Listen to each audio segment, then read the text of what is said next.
I was elbow deep in fixing our ERP system when Michael Hartwell walked in and said his son needed my office.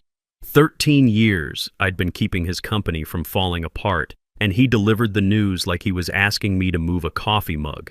"Hey Bob," he said, not even looking up from his phone. "Quick thing, Austin starts Monday. He'll need your office."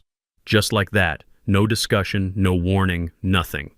Austin, that's his 25-year-old son who just got his MBA and thinks he knows everything about running a business because he has 50,000 followers on LinkedIn. I'm Bob McKenzie, by the way, 47 years old, been running systems at Hartwell Industrial Solutions since I got out of the Army. Back then, I was a logistics specialist at Fort Campbell, managing supply chains for entire battalions. When you're responsible for making sure 3,000 soldiers have what they need when they need it, you learn a thing or two about keeping systems running smooth. That military training stuck with me. In the Army, we had a saying, prior planning prevents poor performance. Everything I built at Hartwell came from that mindset. When I started here in 2010, their systems were held together with duct tape and prayer. Their ERP software was from 1998, their vendor management was a bunch of Excel sheets, and their compliance reporting was whatever someone remembered to file before the deadline. I spent my first 2 years just understanding how this place worked. Hartwell makes industrial components, gears, bearings, hydraulic parts for heavy machinery. 200 employees, mostly good people who knew their trades but didn't know much about computers. That's where I came in. See, the thing about manufacturing is everything connects to everything else. You can't just swap out one system without affecting 3 others.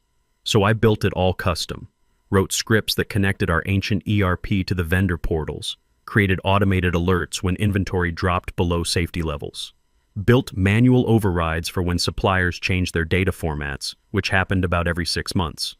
The compliance stuff alone was a nightmare. Manufacturing companies like ours have to report to OSHA, EPA, state safety boards, and half a dozen other agencies.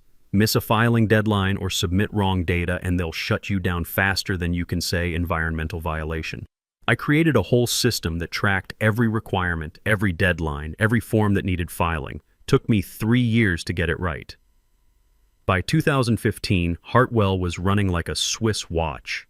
Vendors loved working with us because payments went through smooth, orders were accurate, and someone always answered their calls. That someone was usually me, because I'd built relationships with these people. Jim at Midwest Steel knew he could call me directly when there was a problem. Sarah at Hydraulic Supply would email me personally when they had surplus inventory we could get at discount. Michael Hartwell never saw any of this. To him, the company just worked. Orders got filled, reports got filed, vendors got paid. He figured it was all automated, that modern computers could handle anything. What he didn't realize was that behind every automated process was about 100 hours of custom coding and another 50 hours of manual maintenance, like our vendor payment system. On paper, it looked simple. Purchase order comes in, goods get delivered, invoice gets processed, payment goes out.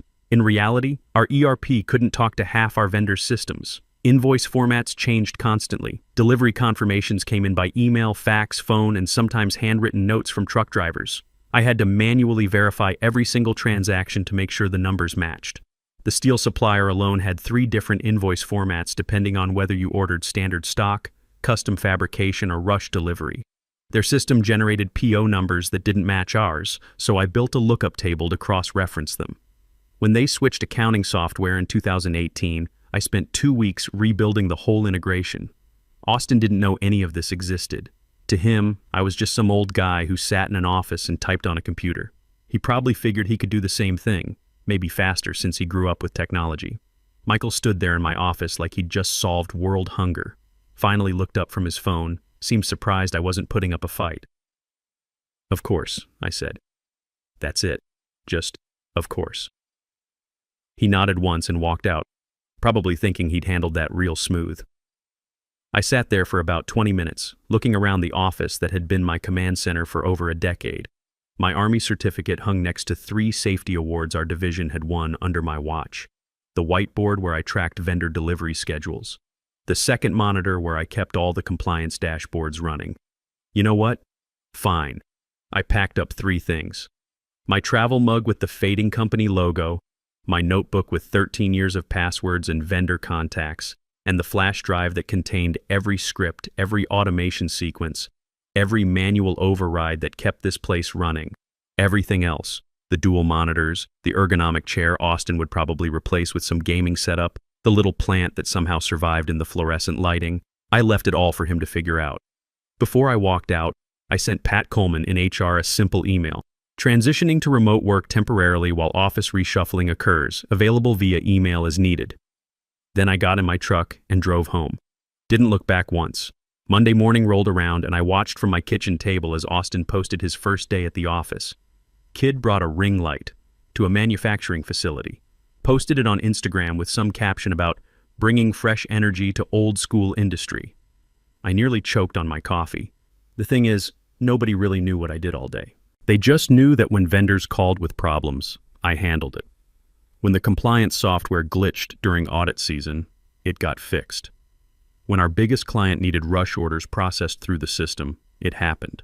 They figured it was all automated, that computers just did their thing. What they didn't know was that I'd spent 13 years building a custom ecosystem that looked automated but actually required constant human intervention. Like our daily operations report that went out every Tuesday at 8:15 a.m. sharp. Austin probably thought it generated itself. Truth was, I pulled data from 5 different systems, cross-referenced it with delivery schedules, manually adjusted for the seasonal fluctuations our software couldn't predict, and formatted it so the management team could actually understand what they were looking at. First red flag came on Tuesday morning. That operations report didn't go out. Austin sent an email asking where it was, copying half the management team like he was already taking charge. I watched him scramble for about an hour before he finally called the IT department. Poor Gary in IT spent 3 hours explaining that there was no automatic report generator, that Bob McKenzie had been creating it manually all these years. I ignored Austin's follow-up emails, made myself another cup of coffee, and started working on something more interesting, my consulting business plan. See, back in the Army, we called it institutional knowledge, the stuff that doesn't get written down in manuals because it's too specific, too situational, or changes too often to document. Every unit has guys like me who carry that knowledge in their heads. Lose those guys without proper transition, and the whole operation falls apart. That's exactly what was happening at Hartwell, and I was watching it from my kitchen table with a front row seat. By Wednesday, the first compliance issue hit. State Safety Board sent a routine inspection notice, standard stuff that needed a response within 48 hours. Usually took me about 20 minutes to pull the right reports, verify the safety protocol updates, and submit the response. This time, Austin spent the whole day trying to figure out which forms to file and which safety protocols they were even asking about. He called me Thursday morning. "Bob, hey, quick question about the safety compliance thing. Where do we keep those protocols?" "I'm unavailable," I told him. "Right, but this is kind of urgent. State inspector is asking about our chemical storage procedures and I can't find the documentation." "Those would be in the compliance database, password protected. Manual updates required monthly." Long pause. "What's the password?" "I work on retainer now. $150 per hour, 3-month minimum commitment." Another pause. Longer this time. I'll get back to you." He never did. By Friday, things were getting interesting. Midwest Steel, our biggest supplier, flagged a delivery discrepancy. Their invoice showed 500 units of bearing assemblies delivered, but our system only showed 450 received. Simple data entry error happens all the time. Normally, I'd cross-check the delivery receipt, verify the physical count with our warehouse manager, and adjust the system within an hour. Austin spent the entire day on it, called the warehouse 3 times, emailed the vendor twice, and finally just approved the invoice without verifying anything. Problem was, we actually had received all 500 units. The warehouse guy had entered them under the wrong product code. So now our inventory was off, our accounting was wrong, and we just paid for 50 units we couldn't locate in the system. That's when Jim at Midwest Steel called me directly.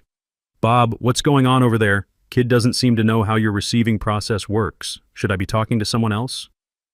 "I'm freelancing now, Jim. If Hartwell wants me to handle vendor relations, they know my rates." "Freelancing? Hell, you should have told me sooner.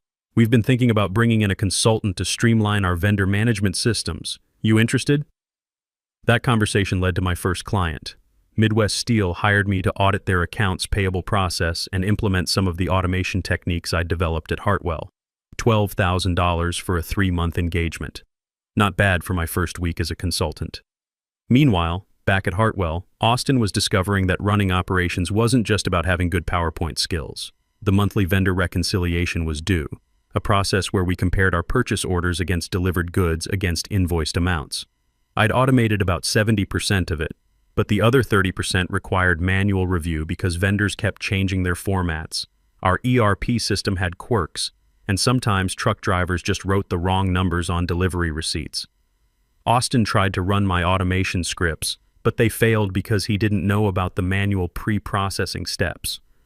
The script expected data in a specific format, but half our vendors had switched formats since I'd last updated the code. He spent 2 days trying to debug it before giving up and just paying every invoice without reconciliation. By the end of the second week, 3 more vendors had contacted me directly asking if I was still handling their accounts. Word travels fast in the manufacturing world, especially when payments start getting delayed or processed incorrectly. Austin posted another Instagram story from his office. Same ring light setup, but now he looked stressed.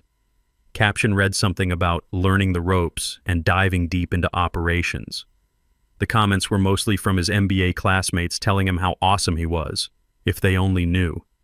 The funny thing was, Michael still thought everything was under control.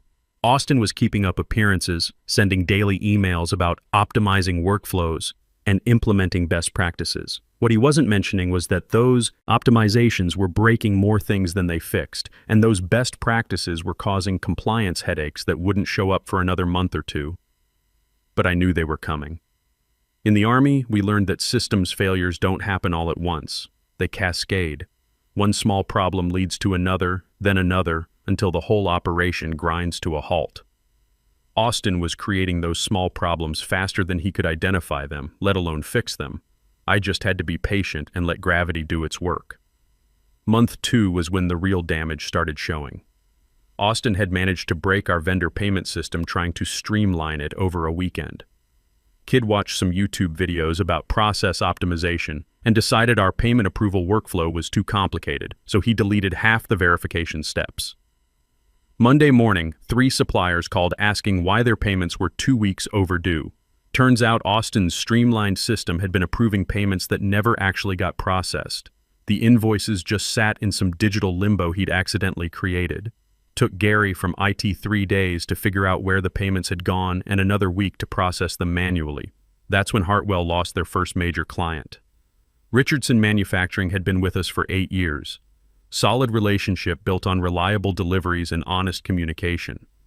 When their procurement manager, Lisa Williams, called about a delayed shipment, Austin gave her some corporate speak about supply chain optimization and temporary processing delays.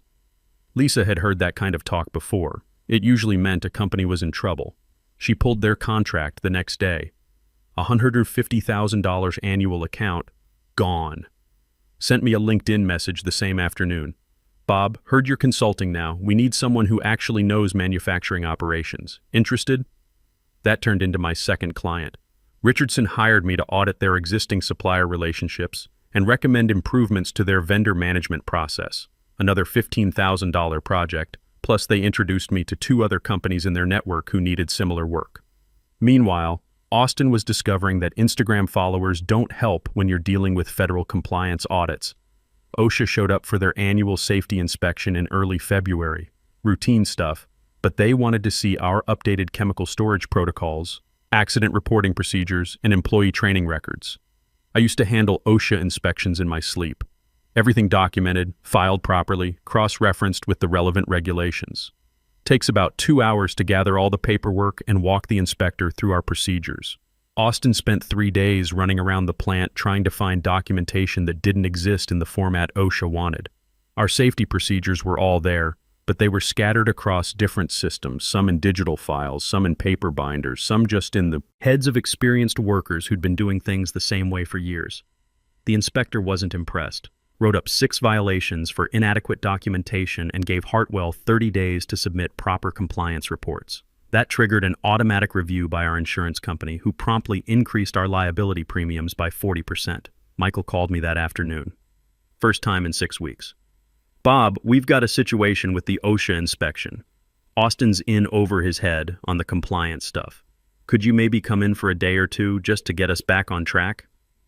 I work on retainer now, I told him. 3-month minimum, $12,000 monthly fee. Long pause. 12,000? Bob, that's more than we used to pay you in 3 months. That's right, but you used to get all my time and expertise. Now you get it when you pay for it, same as everyone else. Everyone else? I've got 4 clients now, Michael. Richardson Manufacturing, Midwest Steel, Industrial Components Corp., and Parker Hydraulics. All companies that value experience over MBA degrees. Another pause. We need to talk about this face to face. You can schedule a consultation. Standard rates apply. He hung up. That week, word really started spreading through the industry. Manufacturing is a small world. Procurement managers talk to each other. Vendors know which companies are easy to work with and which ones are headaches. When payments start getting delayed, when orders get processed wrong, when longtime employees suddenly aren't around anymore, people notice. Jim at Midwest Steel mentioned my consulting work to his counterpart at Great Lakes Bearing. That led to another project. Sarah at Hydraulic Supply recommended me to a company in Toledo who needed help implementing a new inventory management system. By March, I was turning down work because I couldn't handle it all myself. That's when I made my first real business decision. Hired Janet Rodriguez, one of the people Hartwell had laid off in January. Best production scheduler I'd ever worked with, 15 years of experience, let go because Austin needed to right-size the workforce. She jumped at the chance to work with me. Then I brought in Gary Walsh, maintenance supervisor who'd been at Hartwell for 12 years before getting cut in the second round of layoffs. Gary knew every machine on that floor like they were his own cars, could troubleshoot problems most engineers couldn't figure out with manuals and computers. We set up shop in my basement office and called ourselves McKenzie Industrial Consulting. Nothing fancy, but within 2 weeks we had 6 active projects and a waiting list of potential clients. The irony wasn't lost on me. Hartwell was laying off experienced people to cut costs while paying me triple my old salary to consult for their competitors. Austin was trying to run operations with an MBA and a ring light while I was building a business based on the exact expertise they'd decided they didn't need. But the best part was watching Austin's social media presence evolve. Early posts were all confidence and corporate buzzwords. By March, he was posting motivational quotes about learning through challenges and growth mindset. The comments from his MBA friends got more generic, more supportive but vague. People could sense something wasn't going right. End of March brought the quarterly numbers. Hartwell's revenue was down 18% from the previous year. Operating costs were up due to increased insurance, consultant fees, and inefficiencies Austin's optimizations had created. 2 more major clients had switched suppliers, citing service reliability concerns. The stock price dropped from $34 to $28. Not catastrophic yet, but enough to get the board's attention. Michael called another meeting with senior management. Word was, some uncomfortable questions were being asked about the operations changes. Austin wasn't invited to that meeting, but I was busy enough not to pay much attention. McKenzie Industrial Consulting was booked solid through June, with inquiries coming in faster than we could respond to them. Turns out, there was a lot of demand for people who actually knew how manufacturing operations worked in the real world, not just in PowerPoint presentations. By June, Hartwell was in full crisis mode. Austin had managed to crash their main inventory system during a routine update that turned out to be anything but routine. 3 days of downtime meant they couldn't process orders, couldn't track shipments, couldn't even tell customers what they had in stock. The final straw came when their biggest remaining client, Industrial Dynamics, pulled their contract after a shipment of hydraulic components arrived 2 weeks late with half the order missing. $280,000 annual account, gone. Their procurement director sent me an email the same day. Bob, we need reliable partners. What's your availability? That's when Michael showed up at my house. I saw his BMW pull into my driveway through the kitchen window. Same guy who'd walked into my office 5 months earlier like he owned the world, now sitting in his car for 10 minutes like he was working up the courage to knock. When I opened the door, he looked like he'd aged 2 years and 5 months. Tie loose, hair messed up, that corporate confidence completely gone. Bob, he said, we need to talk. I stepped aside, let him in, poured myself a whiskey. Seemed like that kind of conversation. Didn't offer him one. He sat on my couch like he was expecting it to collapse under him. Started talking about temporary setbacks, growing pains, Austin needing more time to adjust. All the corporate speak you use when you're trying not to admit you made a massive mistake. The board is asking questions, he finally said. Stock's down to $22. We've lost 30% of our major accounts. Insurance premiums are through the roof after the OSHA violations. And our operating costs are up 40% because we keep having to bring in consultants to fix things Austin breaks. I sipped my whiskey and waited. We need you back, Bob. Full salary restoration, better office, whatever it takes. I'm unavailable. Come on, be reasonable. This consulting thing is nice, but it's not a real career. You're 47 years old. You need stability, benefits, retirement planning. That's when I handed him the folder I'd prepared the week before.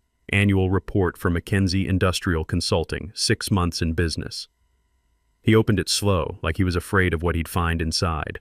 Revenue projections, client list, growth metrics. His face went through about 5 different expressions reading it. $380,000 in billable revenue? He looked up at me like I'd just claimed to be an astronaut. In 6 months? 8 active clients now. Booked solid through December. Janet and Gary are pulling down better money than they ever made at Hartwell. And we're thinking about hiring 2 more people. But this is... He stopped, stared at the numbers like they might change if he looked long enough. This is more than we paid you in 3 years. Those clients don't think I'm just some old guy who types on computers. They understand what 13 years of experience is worth. They know the difference between expertise and an MBA. Michael set the folder down on my coffee table like it weighed 50 pounds. What do you want me to tell the board? Tell them you gave away your entire institutional knowledge base to hire a social media influencer. Tell them you thought 13 years of custom systems and vendor relationships could be replaced by a kid with a ring light. Tell them exactly what happened. He left without another word. 2 weeks later, Hartwell announced Austin was leaving to pursue entrepreneurial opportunities. Corporate speak for, we can't fire the CEO's son, but we can make him disappear. Word was the board had given Michael an ultimatum: fix the operations mess or start looking for a new job himself. They brought in a consulting firm from Chicago to rebuild their systems. Cost them $200,000 over 4 months to recreate about half of what I'd built over 13 years. The other half, the vendor relationships, the institutional knowledge, the informal networks that made everything work, that was gone for good. By Christmas, Hartwell's stock had dropped to $18. They'd laid off another 35 people, closed their satellite office in Toledo, and were rumored to be exploring merger options. 3 more major clients had jumped ship, and their insurance company was threatening to drop coverage entirely unless they fixed their compliance issues. Meanwhile, McKinsey Industrial Consulting was thriving. We'd moved out of my basement into a proper office, hired 2 more consultants, and had a waiting list of potential clients. Industrial Dynamics became our biggest account, $85,000 annual retainer for ongoing operations consulting. Richardson Manufacturing referred us to 3 companies in their network. Midwest Steel brought us in to completely overhaul their vendor management systems. The best part wasn't the money, though. It was the respect. Vendors who used to treat me like just another employee now called me Mr. McKenzie. Clients asked for my opinion on strategy, not just technical fixes. After 13 years of being invisible, I was finally seen. 6 months later, I got a LinkedIn message from Austin. He was working at a startup in Austin, doing social media marketing for a tech company. The message was short. Hope you're doing well. Learned a lot from watching you work. Maybe we could grab coffee sometime and you could share some advice about operations management. I never replied. Some lessons you have to learn the hard way. These days, when young executives call me about optimizing their operations, I always ask the same question. Who's been keeping your systems running all these years? Because 9 times out of 10, they don't know. They think it's all automated, that modern software can handle everything. What they don't understand is that behind every smooth operation is someone like me. Someone who knows which vendor to call when the system glitches, which manual override to use when the automation fails, which relationships to nurture so your business keeps running when everyone else's falls apart. That knowledge can't be replaced by an MBA, can't be automated by software, and sure as hell can't be handed off to someone's kid just because they have the right last name. But they usually figure that out eventually, right around the time their stock price starts dropping and their clients start calling me.